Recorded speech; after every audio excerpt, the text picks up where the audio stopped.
Glorioso es tu nombre, amado Jesucristo. Gracias, mi Dios, mi Rey, mi Padre Celestial, por esta nueva enseñanza. Sé tú en medio de nosotros, Señor. Pedimos la guianza de tu Espíritu Santo en este tiempo. Quita toda obstrucción, quita toda pesadez. Pon apertura de mente y de corazón, Señor, en cada uno de nosotros para poder entender tu enseñanza, Padre. Te lo pedimos en el nombre de tu Hijo amado, Cristo Jesús. Amén. Bueno, hoy vamos a leer Hebreos capítulo 5, del versículo 1 al 10. Dice así la bendita palabra de Dios. Porque todo sumo sacerdote, tomado de entre los hombres, es constituido a favor de los hombres en lo que a Dios se refiere, para que presente ofrendas y sacrificios por los pecados, para que se muestre paciente con los ignorantes y extraviados, puesto que Él también está rodeado de debilidad, y por causa de ella debe ofrecer por los pecados, tanto por sí mismo como también por el pueblo. Y nadie toma para sí esta honra, sino el que es llamado por Dios, como lo fue Aarón. Así tampoco Cristo se glorificó a sí mismo, haciéndose sumo sacerdote, sino el que le dijo: Tú eres mi hijo, yo te he engendrado hoy. Como también dice en otro lugar: Tú eres sacerdote para siempre, según el orden de Melquisedec. Y Cristo, en los días de su carne, ofreciendo ruegos y súplicas, con gran clamor y lágrimas al que le podía librar de la muerte, fue oído a causa de su temor reverente. Y aunque era hijo, por lo que padeció aprendió la obediencia, y habiendo sido perfeccionado, vino a ser autor de eterna salvación para todos los que lo obedecen, y fue declarado por Dios sumo sacerdote según el orden de Melquisedec. Ok, amén. Bien, entonces vemos que es una continuación de los versículos que le preceden del capítulo 4. Y el versículo 1 empieza a relatar cómo Jesús vino a ser sumo sacerdote para siempre. Y dice: todo sumo sacerdote tomado de entre los hombres. Y esto es algo que se describe desde Éxodo capítulo 28:1, donde Dios estableció el sacerdocio y el oficio de sumo sacerdote en los días de Moisés. El autor de Hebreos resume cuidadosamente el trabajo del sumo sacerdote al decir que presenta ofrendas y sacrificios por los pecados. Muchos de estos sacrificios se hacían con la intención de dar ofrenda a Dios, expresando agradecimiento y deseando compañerismo. El versículo 2, cuando dice para que se muestre paciente, esta frase muestra que el ideal era que el sumo sacerdote, más que solo ir y ofrecer sacrificios de animales, se mostrara paciente con los extraviados e ignorantes, ministrando los sacrificios expiatorios con un corazón lleno de amor para el pueblo, porque entiende que él también no está exento de ser débil. También Dios dio órdenes específicas para ayudar a asegurar que el sumo sacerdote ministre con compasión. En el pectoral del sumo sacerdote, como recordarán, había 12 piedras con los nombres de las tribus de Israel grabadas en ellas. Y en las hombreras también había piedras con los nombres de las tribus grabadas en ellas. Con esto el pueblo de Israel estaba siempre en el corazón y en los hombros del sumo sacerdote. Eso es algo que ustedes pueden leer a profundidad en Éxodo capítulo 28. Por ello, también en el versículo 3 habla de que Dios también hizo mandamientos específicos para asegurar que el sumo sacerdote ministrara con la conciencia de que él también estaba rodeado de debilidad. En el día de la expiación, el sumo sacerdote tenía que hacer un sacrificio por sí mismo. Era algo que tenía que hacer primero. Hacer ese sacrificio por sus pecados personales, para recordarse a sí mismo y al resto de la nación que él también tenía pecado que ser expiado, tal como el resto del pueblo de Israel. Lo pueden ver en Levíticos capítulo 16. Ahora el versículo 4 dice, y también toma para sí esta honra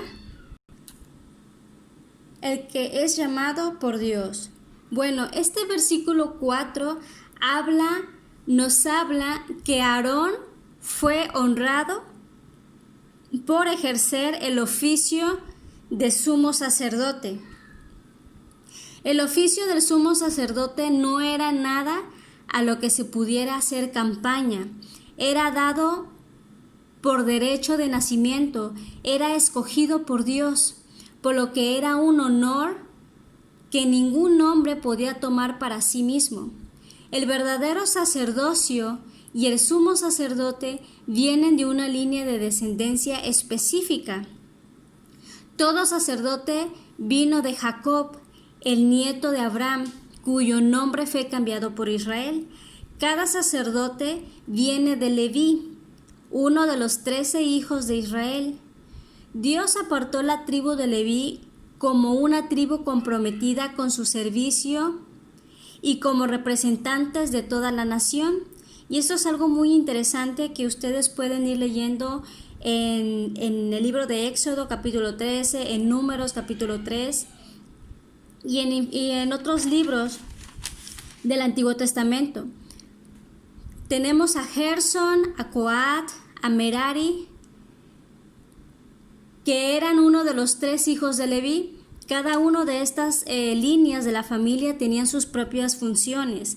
Estas familias no eran propiamente sacerdotes, a pesar de que eran de la tribu de Leví. El sacerdocio como tal vino a través de Aarón, el hermano de Moisés, de la familia de Coat. Esto es algo que también pueden ir leyendo más sobre cuáles eran las funciones específicas que hacía Gerson, que hacía Coat o que hacía Merari en Números 3, Levítico 10 o Levítico capítulo 21. Ahora, en el versículo 5, este versículo explica de la misma manera cómo Jesús no se hizo a sí mismo sumo sacerdote. Al contrario, así como fue declarado hijo en el Salmo capítulo 2:7, también fue declarado sacerdote para siempre en el Salmo 110, versículo 4. Era fácil ver por qué el sacerdocio de Jesús era tan difícil de entender para los primeros cristianos. Él no era del linaje de Aarón. Jesús no afirmó ni practicó ningún ministerio especial en el templo. Él confrontó a la estructura religiosa en vez de unírsele. También en el tiempo de Jesús, el sacerdocio también se había convertido en una institución corrupta. La tradición se había convertido en guía como si fuera el mismo sumo sacerdote, a través de la intriga y de la política entre el sacerdocio corrupto. Y cuando dice aquí, a finales dice, y yo te he engendrado hoy, se refiere a la resurrección de Jesús de entre los muertos. En ese tiempo, Él asumió por completo su rol como nuestro sumo sacerdote, tal y como ya lo habíamos leído en Hebreos 5:9, que dice que Él se perfeccionó. Ahora, por otro lado, en el versículo 6, el sacerdocio de Jesús, como el de Melquisedec, no tiene fin, pero ningún sumo sacerdote descendiente de Aarón tuvo un sacerdocio para siempre, solo el de Jesucristo. ¿Y por qué? Porque la resurrección de Jesús demostró que Él no era un sacerdote como Aarón, que tenía que expiar, que purificar, que pagar por su propio pecado. La resurrección vindicaba a Jesús como el Santo del Padre, tal como lo pueden ustedes leer en Hechos capítulo 2, 24 y versículo 27. Jesús soportó la ira que merecían los pecadores, sin haberse convertido en pecador él mismo. El tema del orden de Melquisedec lo veremos en un estudio más adelante cuando lleguemos al capítulo 7 de este libro, el cual desarrolla más ampliamente el tema de Jesús como sumo sacerdote según el orden de Melquisedec.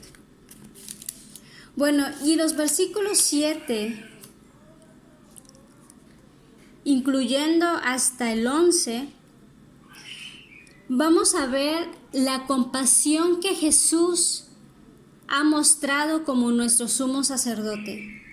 El versículo 7 habla sobre una agonía, habla sobre el sufrimiento que Jesucristo vivió y tuvo que pasar por amor a nosotros. La agonía de Jesús en el huerto del Getsemaní prueba que Él sabe lo que es luchar con la dificultad de la obediencia.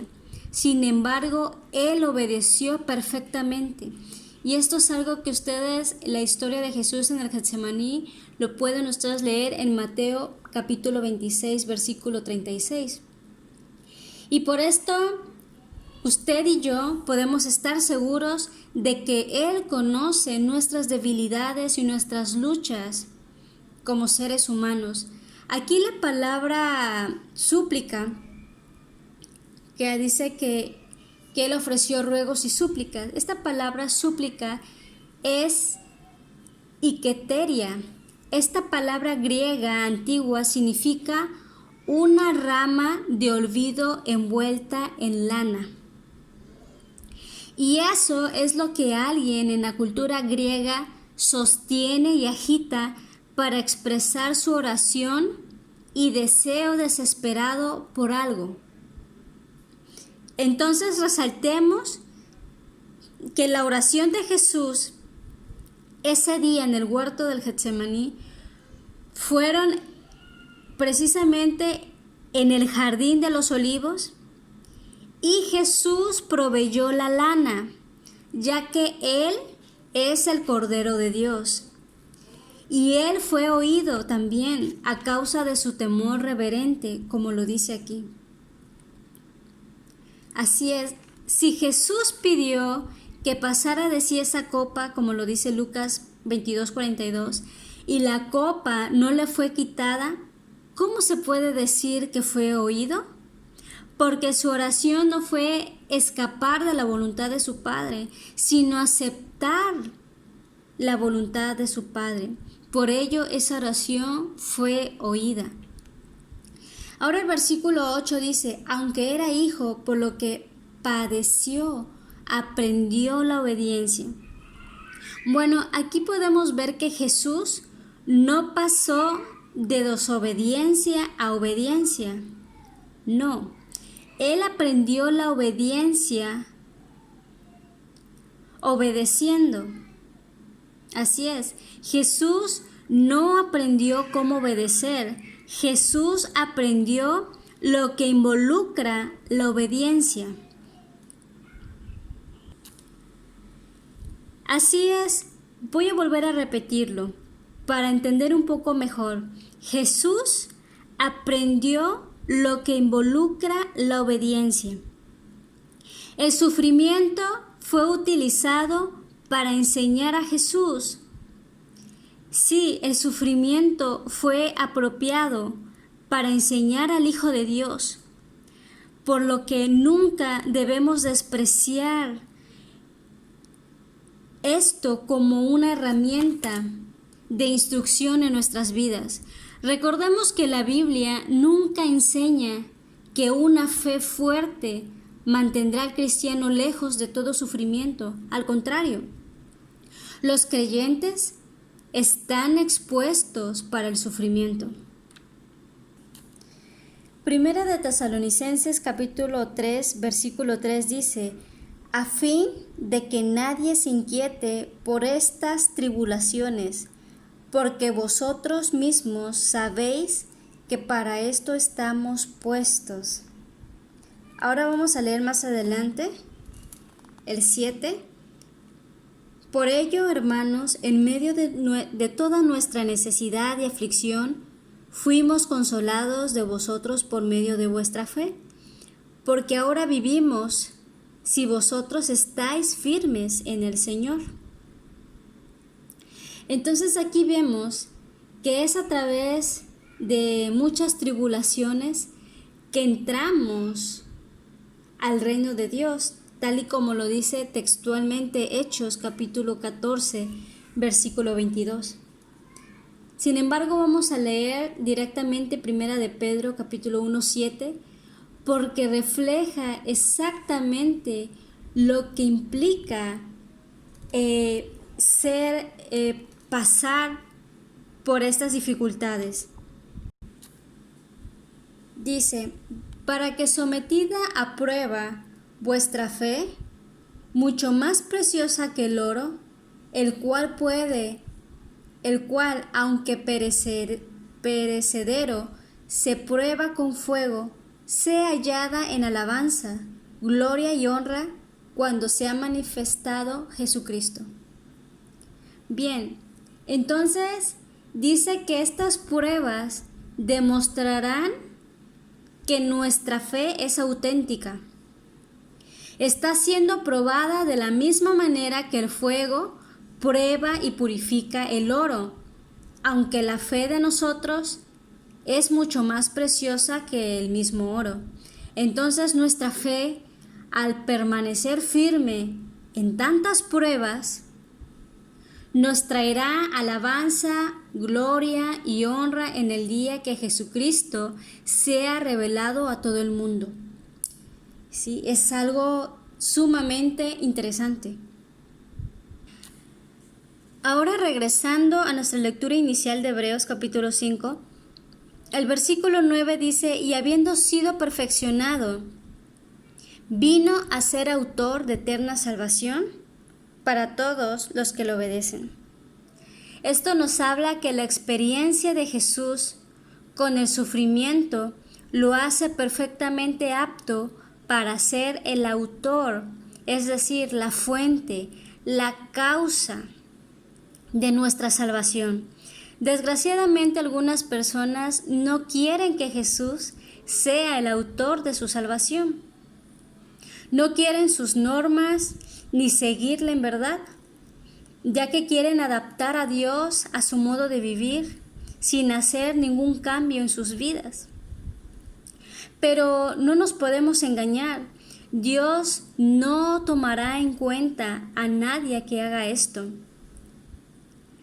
Nosotros no podemos encajar o encajonar a Dios a nuestra propia moralidad. Dios tiene su propia ley. Él tiene sus propias normas santas. Él tiene su propio camino y nos las indica con claridad. Nosotros no podemos caminar bajo nuestro propio libre moral o nuestra libertad de pensamiento. Ciertamente tenemos libre albedrío, pero no vaya siendo que nuestro libre albedrío nos esté llevando a un camino de perdición. Entonces, no tomemos a la ligera los consejos que nuestro Señor Jesucristo nos ha dado y el evangelio tan claro que nos ha revelado a través de su palabra. También debemos tener en cuenta que esta salvación está extendida para todos los que le obedecen. En este sentido, todos los que lo obedecen es usado como un sinónimo de creer en Él. Así es, porque todo aquel que cree en Jesús obedece lo que Él nos está mandando que hagamos. Entonces simplemente podemos entender que los verdaderos creyentes que los verdaderos hijos de Dios obedecerán sus palabras. Entonces, tú que me escuchas, las palabras que has leído de Jesús, las palabras que has leído en la palabra de Dios, ¿las estás poniendo por práctica? Amado oyente, debemos de ser hacedores de la palabra de Dios. Y el versículo 10 dice que fue declarado por Dios sumo sacerdote, según el orden de Melquisedec. Se vuelve a hacer hincapié en que Jesús es el sumo sacerdote, que fue declarado por Dios de acuerdo con el orden de Melquisedec. Sí. Y bueno, vamos a dejar hasta aquí la enseñanza de hoy.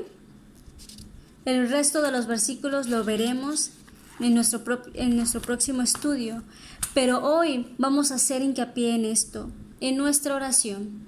Padre Santo, hoy hemos entendido de que tú eres Jesús, nuestro sumo sacerdote para siempre. Tu sacerdocio, tu oficio como sumo sacerdote es eterno. Nada ni nadie puede quitarte este lugar, porque tú eres el Señor, tú eres el Cristo, el Hijo del Dios viviente. Padre, hemos reconocido que tus palabras son vivas y es eficaz, y que tu palabra ha venido a nuestras vidas y ha penetrado hasta las coyunturas, hasta nuestra alma, para recapacitar en nuestra manera vana de vivir lejos de ti. Señor, ayúdanos a caminar en fe en ti. Aunque pase lo que pase, aunque la situación sea muy adversa, ayúdanos, Señor, a seguirte a ti, a poner nuestros ojos en ti, porque tú eres nuestro Señor. Tú eres el que llevó la cruz en ese lugar, el que padeció. Tú llevaste ese sufrimiento y por ese sufrimiento tú tienes la autoridad de ser ese sumo sacerdote para siempre. Gracias, Señor, por rescatarnos, por tener que dejar tu trono, tu gloria, y humillarte y a tomar forma de siervo, a tomar forma de hombre. Gracias, Señor, por tu sacrificio, porque por tu voluntad lo hiciste, Señor. Gracias porque te hiciste obediente al Padre, sometiste tu voluntad. Tuviste miedo, Señor, porque ciertamente eras 100% Dios, pero también 100% hombre. Oh Señor Jesús, tú sabes nuestras dificultades, tú sabes cuán volubles somos como seres humanos. Tú sabes todo esto, Padre, porque también estuviste en carne propia como ser humano. Gracias, Señor, porque cada vez que nosotros clamamos a ti en intimidad en nuestro cuarto y lloramos y gemimos en nuestro espíritu pidiéndote ayuda, pidiéndote algo que nos agobia, nuestros hijos, nuestros esposos, esposas, amistades, alguna enfermedad, alguna deuda, alguna situación de urgencia, tú nos escuchas, tu corazón también se aflige por tus hijos. Padre, y yo te pido, Señor amado, que si alguien de los que está escuchando esta enseñanza no ha entregado su vida a ti, que lo haga ahora. Amigo oyente, si estás viviendo una vida apartado de Dios, si has estado escuchando estas enseñanzas, pero no le has entregado tu vida a Jesucristo, haz esta oración. Señor Jesús, gracias por tu palabra, gracias por hablarme, gracias porque ahora sé que moriste por mis pecados, porque yo merecía pagar el precio, pero tú tomaste mi lugar y pagaste mi deuda. Gracias, Señor. Y yo te pido, Dios, que me perdones por mis faltas, que me perdones por mis malos pensamientos, por mis malas palabras, por mis vanidades, porque he pensado cosas horribles, porque he hecho cosas feas. Perdóname, Señor, por cada pecado, por cada situación en la que he sido deshonesto, desleal con el prójimo. Perdóname, Señor. Escribe mi nombre en el libro de la vida y ayúdame a caminar en fe en ti, a darte todo mi corazón, Señor. Ayúdame, Padre Santo. A ti la gloria y la honra. Te alabo, te recibo como mi Señor y mi amado Señor y Padre Jesucristo. Amén. Si has hecho esta oración, gloria a Dios. Sigan avanzando en fe, amados hermanos. Tenemos que avanzar. No se detengan. Seamos obedientes a la palabra de Dios, así como Jesús aprendió en la obediencia a través de la dificultad. Pasemos dificultades. Seamos obedientes. Nuestra fe necesita ser probada y perfeccionada. Manténgase firmes. El Señor no nos puede dar una carga que no podamos cargar, que no podamos tener la salida. Gracias, Señor, por las dificultades. Gracias, Señor, por los momentos en que hemos pasado y en los cuales hemos aprendido a depender de ti. Gracias te damos en el nombre de tu Hijo amado, Cristo Jesús. Amén.